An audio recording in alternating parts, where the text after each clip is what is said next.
Scott here from Outlaw Garage. We are James Bonding it today with an Aston Martin.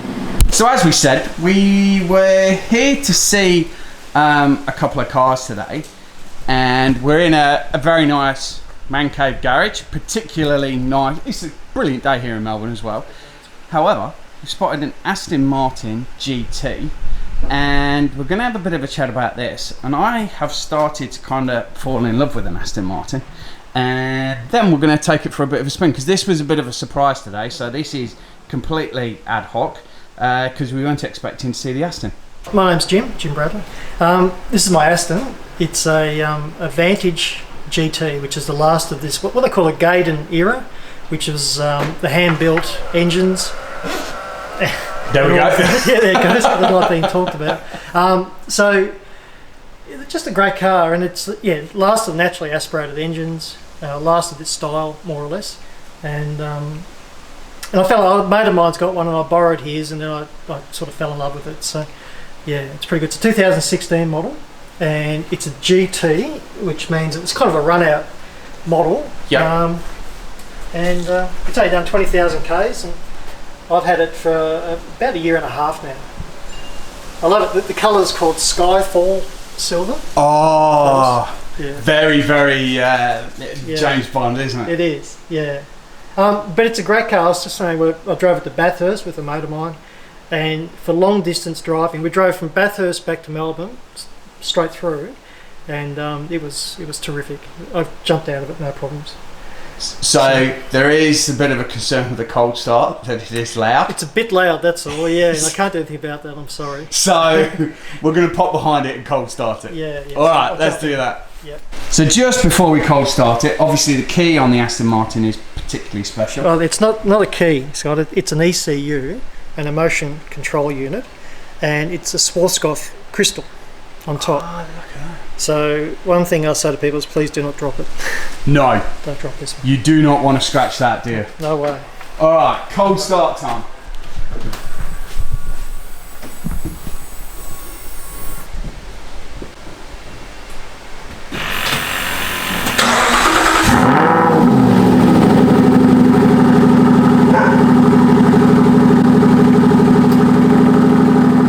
We were just getting in the car. Obviously, there's the latch, but they are a Swan door, so they just kind of go up a little bit. And I didn't know this about Aston Martin, so it's meant to symbolise the emblem on the car, and then obviously you don't get any scratches on the door, on curbs and things like that, but how smoothly it moves up, and then obviously it just stays in position. That's really cool. Didn't even notice that. That's the GT badge. We are going to hop in it now, but I kind of got distracted by the door for a moment. Yeah, we were just saying they're surprisingly big inside. Yeah. Like, because you've got a big console. Yeah. But it's massive. They call this the waterfall. I think Aston have got a name. Yeah. Loves beaming, I don't know that much. But the best thing about this is... Oh, listen to that sound. So we have forgot something for the GoPro today, which is a pain. Sport shift. Yeah. So it's the automated manual, and in drive they call it the nodding dog, which it's terrible when it changes gears. It backs off the torque and then re-engages. Yeah.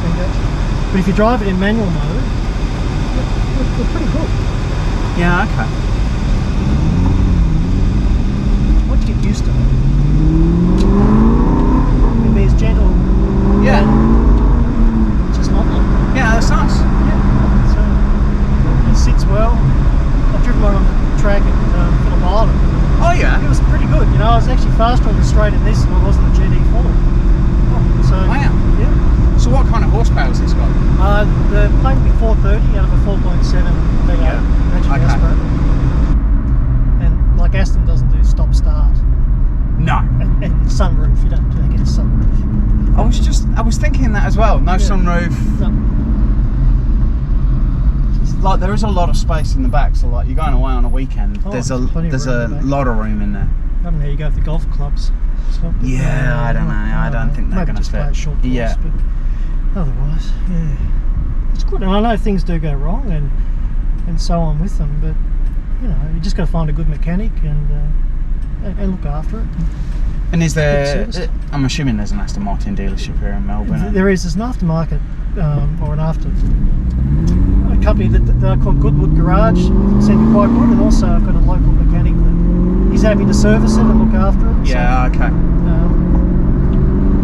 One thing, an upgrade for this is because the flywheel is out of a Jag engine, so it's more of a cruisy, heavy flywheel. Yeah. And they put a Lightning flywheel in, and then a twin plate clutch instead of a single plate clutch, and that gets rid of that lag between gears. Okay. So I think that'll be one day we'll do that, but I'll wait for this clutch to burn out. It never does.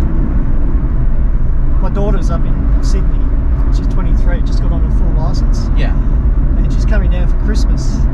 And one thing she asked my wife, she said, "Is it okay if my boyfriend and I can borrow the Aston over Christmas?" Oh, okay. Sure, yeah. That's a gutsy ask, isn't it? That'd be nice. Yeah, good on her. And the dash, this leather there had shrunk when I bought it, and I had that fixed on a condition of sale. And you wouldn't leave this in the sun, like you couldn't leave it outdoors. But you know, you look after it, keep it covered and be sensible. I think it's okay. Yeah. Apparently they use the wrong glue for the Australian market. I think there's a glue that they use for the Arab countries that make it, you know, that it's better, or a different type of leather or something. And they might have mixed it up with Australian, so it is common for the leather to shrink. And the visors are probably the smallest visors you've ever seen. Oh, look how small they are. Yeah. That's ornamental, isn't it? Pretty much. And in 2016, this infotainment was old school, you know, at the time. It wasn't one of the complaints, but now it's 2021. It's kind of, it's, you know, it's not so bad. You don't buy it for the infotainment. It doesn't matter. No, I don't mind it. No. It's got a nice little screen. Yeah. I think it's This whole the waterfall, they've designed it really well. We'll get some footage of that when we're back. But it's a lovely place. Yeah, because for all the bluster at the exhaust, it's nice inside here. Yeah. It's only when you give it to it, and that's when you want to hear it. Otherwise, it's lovely.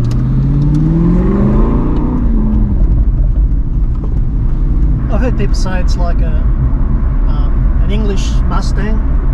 Yeah, characteristics. And other people say it's like goes well in a straight line, not around a corner. Well, yeah, it's like a muscle car, and then it's other people say it's an English Ferrari. You know, hand build, great performance. So it's a good mix of car, I think. They're expensive new, but second hand they make good sense, I think, if they've been looked after. So how did you find it? It was at Lawbanks. Oh. Yeah, Strico had it. And I've been looking for a while, and then it was during lockdown, and it was last year. Yeah. It was in August, the end of July, August. And I had a look at it on a Wednesday, and I tried to pick it up on the Friday, and the lockdown was the next day. So I had it at home, and I couldn't drive it anywhere. It was a pain in the neck. But my friend who's got one, I was amazed that he owned an Aston Martin. I thought, oh my God. And another friend had a 60th birthday party, and it was a James Bond theme. So I asked if I could borrow my mate's car just to drive to this party. Yeah. He goes, yeah, take it. And I just fell in love with it. I thought, wow, these are really special. And was it the same model, or? His was an S, which is the same car, but it's got a carbon fibre splitter at the front. And it's got the memory seats, but apart from that, it's the same car. Yeah. I've been watching prices a bit as well, and I think they've hopefully bottomed a bit, or probably might rise a little bit. Who knows? They do kind of come across as a car where depreciation is a stinger as soon as you buy it. Yeah. 5 years on, 4 or 5 years. It's you would have thought they're kind of bottomed by that stage. Yeah. And you can't. It's AMG now, AMG engine, which isn't a bad thing by any means, but it's different, you know, to this hand built design. So just while we're in the passenger seat, we'll take a look at the waterfall here.